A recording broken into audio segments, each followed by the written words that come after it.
What's up, truth seekers? Andre Hennick here, and today we're diving into the most controversial parable Jesus ever told about money. It's so confusing that most preachers skip it. It's so counterintuitive that scholars debate what it even means. And it seems like Jesus is praising dishonesty, which can't be right, can it? I'm talking about the parable of the shrewd manager in Luke 16. And I'm going to show you that this parable contains some of the most practical, strategic, and powerful wealth-building wisdom in the entire Bible, if you understand what Jesus is actually teaching. If you're ready to learn strategic resource management, relationship investing, and how to use money for eternal purposes, hit that subscribe button right now, because what you're about to learn will blow your mind and might make you uncomfortable. But it will definitely make you wealthier, both financially and eternally. Let's unpack this wild parable. Let me read you the parable from Luke 16. Jesus says, "There was a rich man whose manager was accused of wasting his possessions. So he called him in and asked him, 'What is this I hear about you? Give an account of your management, because you cannot be manager any longer.' The manager said to himself, 'What shall I do now? My master is taking away my job. I'm not strong enough to dig, and I'm ashamed to beg. I know what I'll do so that, when I lose my job here, people will welcome me into their houses.' So he called in each one of his master's debtors. He asked the first, 'How much do you owe my master?' 900 gallons of olive oil,' he replied. The manager told him, 'Take your bill, sit down quickly, and make it 450. Then he asked the second, 'And how much do you owe?' 1,000 bushels of wheat,' he replied. He told him, 'Take your bill and make it 800. The master commended the dishonest manager because he had acted shrewdly. For the people of this world are more shrewd in dealing with their own kind than are the people of the light." Wait, what? The master commended the dishonest manager? Jesus is praising fraud? This seems insane, but hang with me, because this is principle number 1. Principle 1, be strategic with resources, even in crisis. Let's understand what's happening. This manager is getting fired. His career is over. He's in full panic mode. But instead of just accepting defeat, he makes a strategic move. He reduces what his master's debtors owe. Why? So they'll be grateful to him and welcome him into their houses when he's unemployed. He's converting his master's assets into relationships that will support him later. Now, is this ethical? Probably not. The manager is literally called dishonest. But Jesus isn't praising the dishonest. He's praising the shrewd strategy. Jesus is saying, "Look at how this crooked guy used resources strategically to secure his future. Why aren't my followers that strategic with the resources I give them?" In 2026, this principle is crucial. Use money to build relationships. The manager converted debt reduction into relationship capital. In 2026, money is a tool for building relationships that create future opportunities. Want to build your network? Buy dinner. Want to strengthen partnerships? Invest in joint ventures. Want to create goodwill? Be generous strategically. Money builds relationships. Relationships build wealth. Think 3 steps ahead. The manager knew his job was ending, so he prepared for what comes next. In 2026, most people only think about the present. Wealthy people think 3 moves ahead. If your industry is changing, what skills do you need next? If your income source might dry up, what's your backup plan? Strategic people prepare while times are good. Convert assets into different forms. The manager converted receivables into relational goodwill. In 2026, sometimes your best move is converting one type of asset into another. Maybe convert cash into education. Maybe convert time into relationships. Maybe convert energy into systems. Asset conversion is strategic thinking. Act urgently when necessary. Notice the manager said, quickly. He didn't procrastinate. In 2026, when your situation demands action, act fast. Don't waste crisis. The manager was fired, but used his last bit of authority strategically. When you face career transition, business failure, or financial crisis, move quickly and strategically. Here's your strategic question. If you lost your job or business today, what relationships have you built that would support you? If the answer is none, you're not building strategically. Start converting some of your money and time into relationships now. Comment, "I build strategically." Let's commit to forward-thinking resource management. Principle 2. Worldly people are often smarter with money than believers. Here's the part that should make Christians uncomfortable. Jesus says, For the people of this world are more shrewd in dealing with their own kind than are the people of the light. Translation: non-Christians are often better at money management than Christians. Ouch! But it's true. In 2026, look around. Secular entrepreneurs hustle harder than Christian entrepreneurs. Atheist investors study markets more than Christian investors. Non-religious business people network more effectively than church people. The world thinks strategically about wealth. Christians often don't. Why? Because many Christians have bad theology about money. Money is evil, so I shouldn't pursue it. God will just provide, so I don't need to plan. Wealth is worldly. Poverty is spiritual. If I'm struggling financially, it must be God's will. That's garbage theology, and Jesus is calling it out. Here's what Jesus is saying in 2026. Learn from worldly wisdom. The manager was dishonest, but his strategy was brilliant. In 2026, you can learn business tactics from non-Christians without adopting their values. Read secular business books. Study successful, ethical entrepreneurs. Learn marketing from the best marketers. Take what's wise, leave what's wrong. Be more strategic than the world. Jesus isn't saying, be as shrewd. He's saying you should be more shrewd. In 2026, Christians should be the best at business, the smartest about money, the most strategic with resources, because we're serving a higher purpose.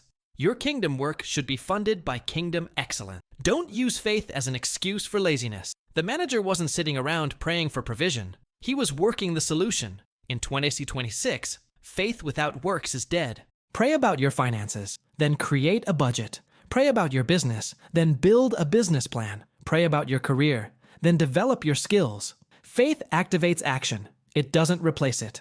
Excellence honors God. When Christians are bad with money, it makes God look bad. In 2026, your financial success, achieved ethically, is a testimony. When you're debt-free, generous, and building wealth while honoring God, people notice. That attracts people to Jesus. Your worldly wisdom assessment. Name 3 secular business books or resources you'll study this year to improve your financial intelligence. Don't be prideful. Learn from whoever has wisdom, then apply it with integrity. Principle 3. Use money to make friends, not just profit. Jesus continues the teaching. I tell you, use worldly wealth to gain friends for yourselves, so that when it is gone, you will be welcomed into eternal dwelling. This is key.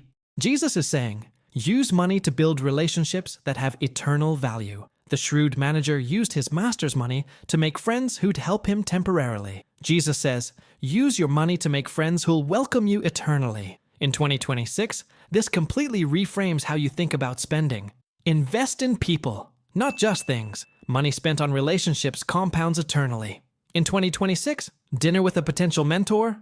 Worth it. Coffee with someone you can help? Priceless. Investing in someone's business idea? Could create eternal friendship. Money spent on people creates returns that outlast your life. Fund ministry and missions.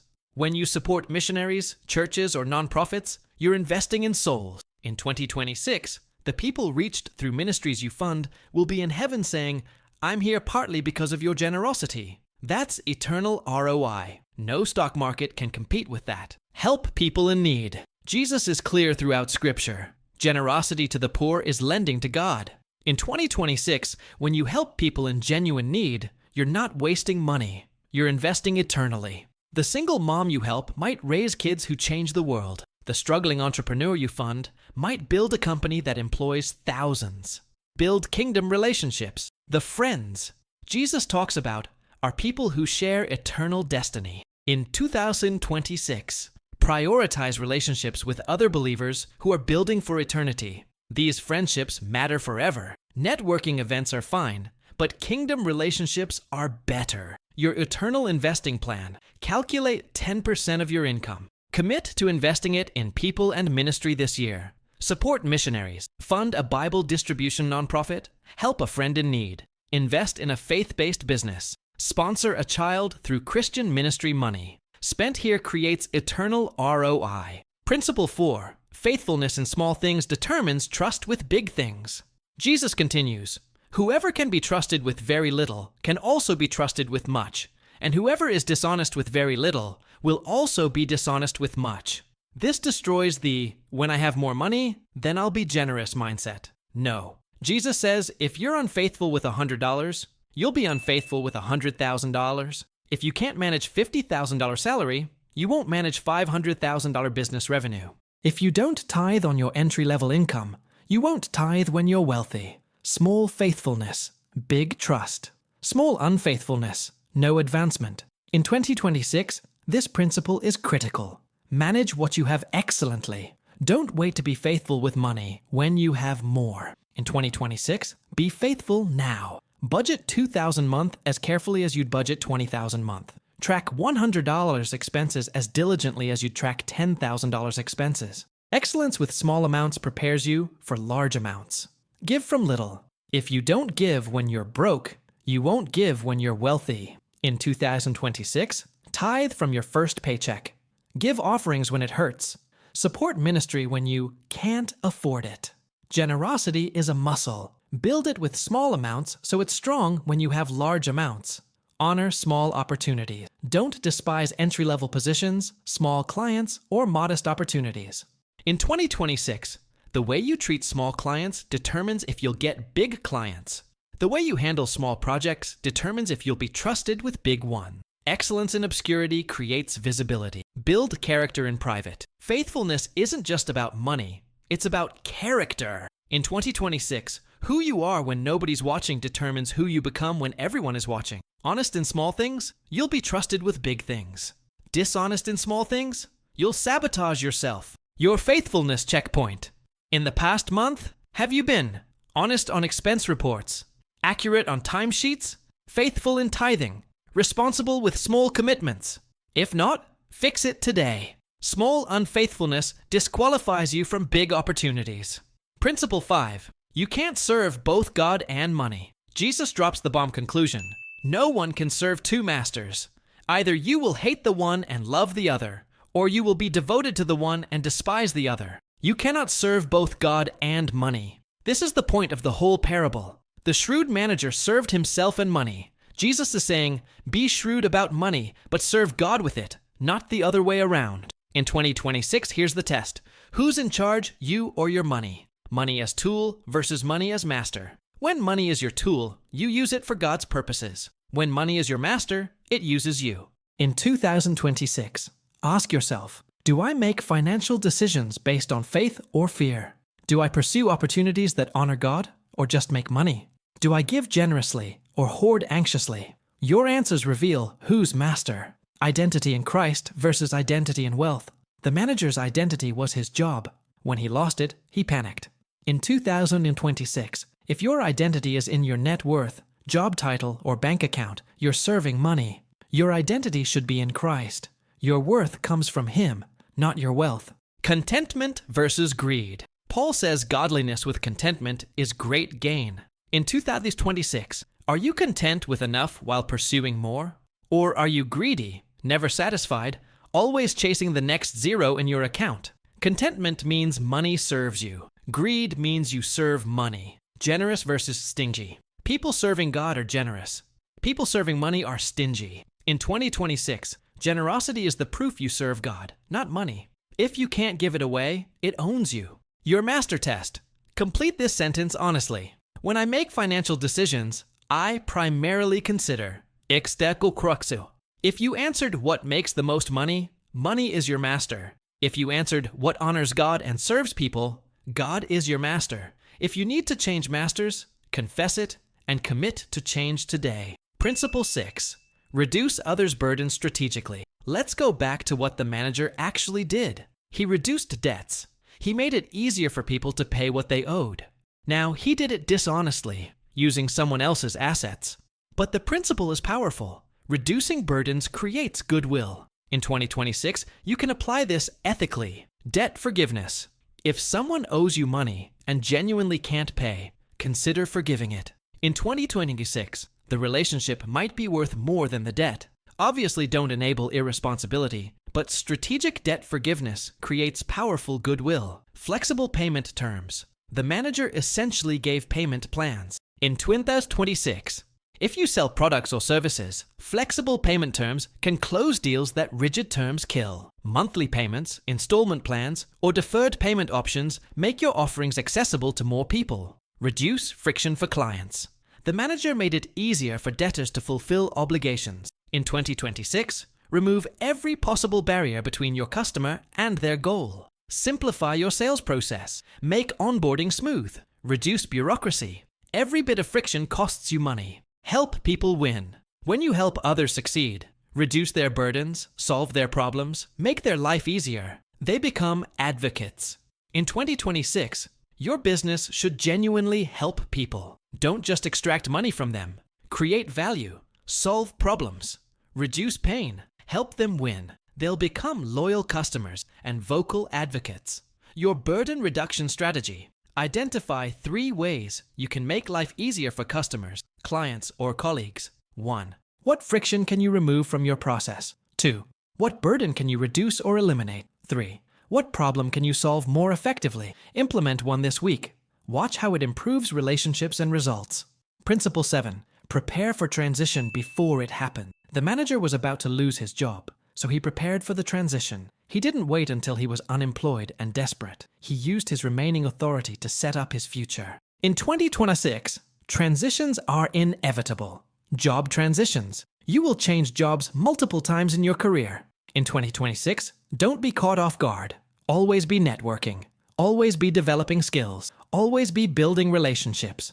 So, when transition comes, you're prepared. Business transitions. Markets shift. Industries evolve. Businesses die. In 2026, what's your backup plan if your main income source disappears? Do you have savings, alternative skills, a network that would support you?